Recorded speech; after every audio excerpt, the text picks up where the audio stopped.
10 учреждений образования без лицензии. Вопрос о наличии необходимой документации у школ и детских садов на контроле у главы округа.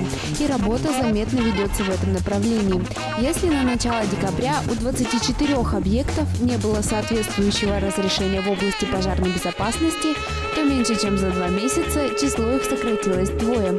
Как сообщил на аппаратном совещании заместитель главы по социальным вопросам Владимир Костылев, срок получения лицензии 1 июня. В противном случае будет прекращено финансирование этих учреждений.